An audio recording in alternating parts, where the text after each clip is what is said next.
I'm Valerie. Welcome to the owner's class video for the Singer Confidence 7640 sewing machine. In this video, we're going to go over some great stuff like a tour of the machine, winding a bobbin, threading your needle, selecting a stitch, and a bunch of other great stuff.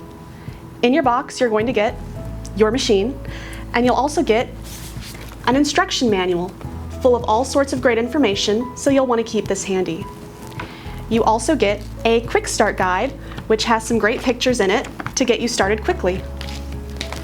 And you get a stitch chart, and this shows you all of the stitches that come in your machine.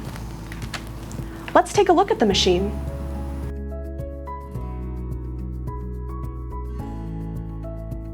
When you take your machine out of the box, you'll notice that it was shipped with the quick start guide underneath the presser foot. So to get that out, I'm going to raise it using the presser foot lifter and take it out. Now we're ready to look at the rest of the machine. The first thing we're going to do is plug in our power cord to the side of the machine and then plug in the foot control and turn the machine on. And you'll know it's on when the light comes on. On the side of the machine, we also have a hand wheel with arrows printed on it to remind you to only turn the hand wheel towards you.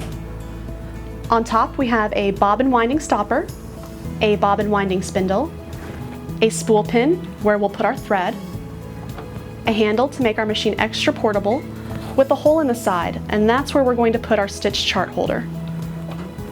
We also have a tension dial, which allows us to fine-tune the look of our stitches, a bobbin winding tension disc, a metal threading guide, another metal guide, and we have the take-up lever.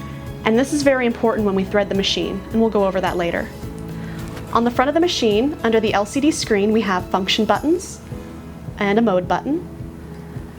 We also have a speed control lever, a programmable needle up-down button, which allows me to choose if I want the needle to end in the up or down position when I stop sewing, a reverse button that also doubles as a save feature when we program letter stitches. And this is a start-stop button, which allows us to sew on the machine without using the foot control.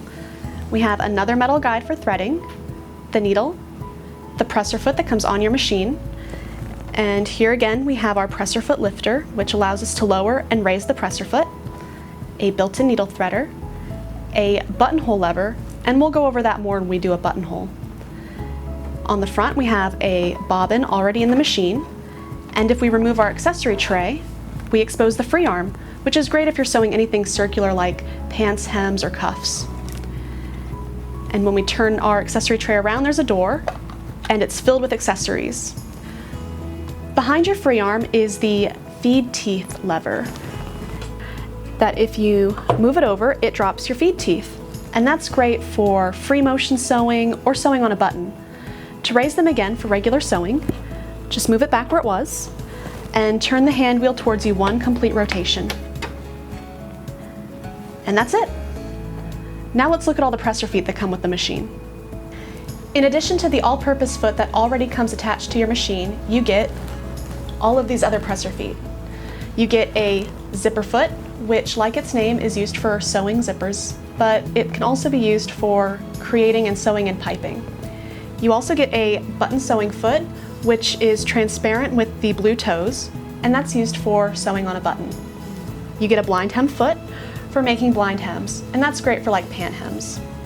You get a buttonhole foot, which is for making buttonholes, a Sew Easy foot, which has a guide on the side, and it helps you more easily see your seam allowance, and it makes sewing seams so easy.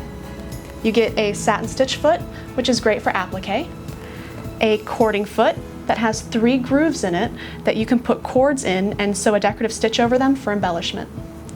An open toe foot, which is transparent and has a wide opening so that you can easily see and attach trims. And lastly, you get an even feed walking foot, and that allows you to sew through layers that might shift while you're sewing, so it's great for quilting. Now I have one last thing I want to show you before we thread our machine. Also with your machine, you get this great extension table, and to attach it, you just slide it over your free arm. And it's great when you're working with larger projects where you want a nice flat surface. And when you're done, Just simply remove the extension table and put your accessory tray back on. Now let's wind a bobbin.